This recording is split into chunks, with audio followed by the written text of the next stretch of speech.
ஓம் சாய்ராம். என் அன்பு செல்லுமே, என்னுடைய அழகான தங்கமே, உன்னை எதற்கு தெரியுமா நான் அழகான தங்கமே என்று சொல்வேன்? என்னுடைய வார்த்தைகளுக்கு ஒவ்வொன்றுக்கும் பின் அதிக காரணம் உண்டு. அந்த காரணத்தை எல்லாம் நீங்கள் தெரிந்து கொண்டீர்களானால் வாழ்க்கையில் நீங்கள் கஷ்டமே படமாட்டீர்கள். நான் எதற்காக உன்னை அழகு தங்கமே என்று சொல்கிறேன்? முகத்தில் இருக்கும் அழகை வைத்தா? கிடையவே கிடையாது.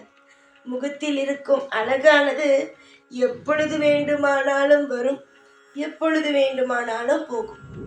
நீயே நிறைய நிமிஷம் நிறைய நபரை பார்த்திருக்கலாம். என்ன தெரியுமா? எந்த ஒரு நிறமாக, கருப்பு நிறமாக இருக்கலாம், சிலருக்கு ஒல்லியாக இருக்கலாம். ஆனால் அவர்களுக்கு மற்றவர்களை பார்க்கும் பொழுது ஏன் நம் மட்டும் அதிக கலரோடு இல்லை, அதிக நிறத்தோடு இல்லை, உடல் ஏன் நமக்கு அழகாக இல்லை என்று வருத்தப்படுவார்கள். மற்றவர்களும் அப்படி நினைப்பார்கள், என்ன இப்படி இருக்கிறாய், உடலை பார்க்க மாட்டாயா, இதெல்லாம் குடி அதெல்லாம் குடி என்று சொல்வார்கள். ஆனால் திடீரென்று அவர்களுக்கு பிடித்தது போலவே உடலானது வந்துவிடும், நிறங்களானது கூட ஆரம்பிக்கும். அப்பொழுது நீ என்ன நினைப்பாய், எப்படி இவளுக்கு திடீரென்று இந்த அழகு என்று தோன்றும். அதுவே சிலருக்கு அழகாக இருப்பார்கள், நிறைய நிறத்தோடு அழகான உடலோடு இருப்பார்கள். திடீரென்று அவருடைய வாழ்க்கையில் அடையாளமே தெரியாத அளவுக்கு அவர்களுடைய வாழ்க்கையில் அவர்கள் ஆகிவிடுவார்கள். அந்த ஒரு மாதிரியான நபர்களையுமே நீ பார்த்திருக்கிறாய். அதனால் அழகு என்பது முகத்தாலோ உடலாலோ கிடையாது, அது உள்ளத்தால் உள்ளது. அதனால்தான் உனக்கு நான் எப்பொழுதுமே அழகு பிள்ளையே என்று சொல்வேன். சரியா? இதுதான் காரணம். இப்பொழுது உன்னுடைய வாழ்க்கையில் இருக்கும் ஒவ்வொரு விதமான முயற்சிகளும் தோல்வியில் முடிகிறதே என்று வருத்தப்படுகிறாய். உண்மைதான். நீ எந்த ஒரு முயற்சி எடுத்தாலும் அது தோல்வியில் தான் போய் முடிகிறது. இதை நான் மறுத்தேன், ஆனால் நான் உன்னிடமிருந்து நிறைய விஷயத்தை மறைக்கிறேன் என்று அர்த்தம். நீ நிறைய முயற்சி எடுக்கிறாய், சொல்ல முடியாத அளவுக்கு, மற்றவரிடம் வெளியில் காட்ட முடியாத அளவுக்கு நிறைய முயற்சிகள். ஆனால் எந்த ஒரு முயற்சியுமே உன்னுடைய வாழ்க்கையில் நல்லதாகவே நடக்கவில்லை.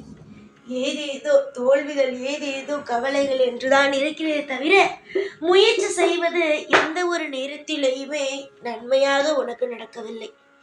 தங்கமான பிள்ளையே, உன்னுடைய மன உளைச்சல்களை புரிந்து கொண்ட இந்த சார் உன்னுடைய வாழ்க்கையில் எல்லா விதத்திலும் அற்புதத்தை செய்ய வேண்டும் என்றே வந்துவிட்டேன்.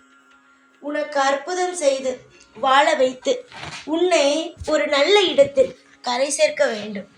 என்ன சாய், இன்னும் என்னை கரை சேர்க்க வேண்டுமா என்று கேட்கலாம்.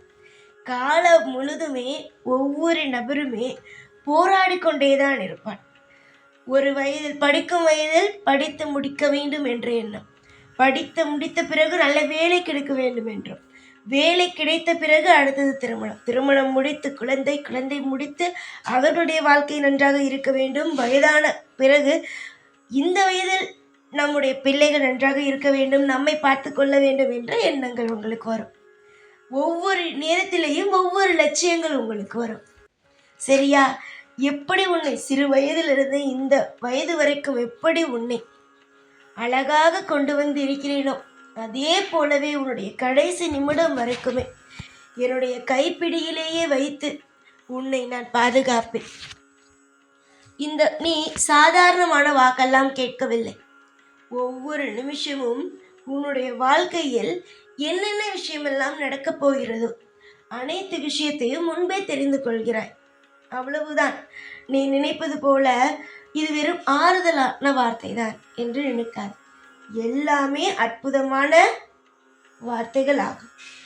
குறிப்பிட்ட சில விஷயமாகவே, ஒரு சில காலகட்டங்கள், சில விஷயங்களாகவே நான் பார்க்கிறேன். என்னவென்றால், அதிக சோர்வு உன்னுடைய மனது, அதிகமான கவலை. யார் என்ன பேசினாலும் சரிதான், அவர்கள் பேசுகிறார்கள் என்று தெரிகிறதை தவிர அவர்கள் இதுதான் பேசுகிறார்கள் என்று உன்னால் கேட்கவே முடியாத அளவுக்கு ஏதேதோ சிந்தனை.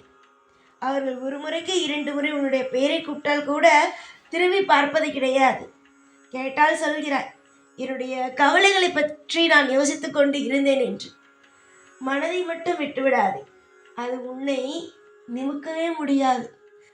எப்பொழுது உன்னுடைய வாழ்க்கையில் கவலைக்குள் நீ போகிறாயோ அப்பொழுது உன்னுடைய வாழ்க்கையை நீ துளைக்கப் போகிறாய் என்று அர்த்தம். கவலையிலேயே 2 வகை இருக்கிறது. கவலை என்பது சாதாரணமாக கவலைப்படுவது, அந்த நிமிஷம் கவலைப்படுவது, அதற்கு பிறகு ஏதாவது சந்தோஷம் நடந்தால் சந்தோஷப்படுவது இது. ஆனால் 2வது கவலை என்று ஒன்று வந்துவிட்டால் அதிலேயே மூழ்கி, அதிலேயே எல்லா விஷயத்தையும் பற்றி யோசிக்காமல் இப்படியே ஏதாவது ஒரு விஷயத்தை பற்றி நினைத்து நினைத்து நினைத்து உன்னுடைய வாழ்க்கையை முழுமையாக தொலைத்துக் கொள்வது. இதில் நான் 2வதாக சொன்ன விஷயம், கவலையானது வந்தால் வாழ்க்கையில் ஒருவனை அடுத்த கட்டத்திற்கு நகர விடாது. அது பாதாளத்திற்கு தள்ளுமே தவிர நிமிக்க முடியாது உங்களுடைய வாழ்க்கை. நான் இந்த நிமிஷம் சொல்கிறேன், இந்த நிமிஷம் உனக்காக சொல்கிறேன், கவலையை மறந்துவிடு. எப்பேற்பட்ட தொல்லைகளும் எப்பேற்பட்ட விஷயங்களையும் மற்றவர்கள் உனக்கு கொடுத்தால் அதை உன்னுடைய வாழ்க்கைக்குள் எடுத்து கொள்ளாதே. ஏனென்றால் கவலையை எடுப்பதற்குத்தான் ஆள் இல்லை, கவலையை கொடுக்கலாம் இங்கு ஆள் அதிகமாகத்தான் இருக்கிறது. நீ யாரை நினைத்து கவலைப்படுகிறாய், எந்த நபர் உனக்கு தொந்தரவு செய்வாரோ என்று பயப்படுகிறாய், எல்லாமே எனக்கு தெரியும். நாளுக்கு நாள் உனக்கு பிரச்சனை கூடி கூடி நிற்கிறது, அதுவும் ஒவ்வொரு நாள் ஒவ்வொரு விதமாக வருகிறது என்பது அனைத்தும் தெரியும். நன்மைகள் உண்டாகட்டும், துரோகிகளும் ஏமாற்றிய நபர்களும் அழிந்து போகட்டும். சுறுசுறுப்பான உன்னுடைய வாழ்க்கையில் பழைய சுறுசுறுப்பு உனக்கு கிடைக்கட்டும். காலம் உனக்கு நிச்சயமாகவே நீ வணங்கும் தெய்வம் யார் என்பதை காட்டும். எப்படி தெரியுமா? இப்பொழுது எல்லாம் சில சமயத்தில் நீ பயப்படுகிறாய் அல்லவா? அந்த பயத்தை எல்லாம் போக்கி உனக்கு இன்பம் என்ற ஒரு நிலையை தெய்வம் தரும். அப்பொழுது நீ புரிந்து கொள்வாய், நம்முடைய வாழ்க்கையில் இவ்வளவு கஷ்டப்பட்டோமே, அனைத்திற்கும் தெய்வம் ஒரு நல்ல வழியை காமித்து விட்டது என்று நீயே மனதார நினைத்து சந்தோஷப்படுவாய். கண்ணீரை துடைத்துக் கொள்ளுங்கள், ஐஸ்வர்யத்தை உண்டாக்கி கொள்ளுங்கள். எவ்வளவுதான் மனக்குழப்பம் இருந்தாலும் அதை தூக்கி எறிந்துவிட்டு தெய்வம் நமக்காக இருக்கிறது என்று நினைத்து சந்தோஷப்படுங்கள். எப்பொழுதும் எல்லா நாளும் உங்கள் கூடவே இருந்து ஒவ்வொன்றாக உங்களுக்கு சொல்லிக் கொடுத்து வள வைப்பேன். இந்த சாய்நான். ஓம் சாய்ராம்.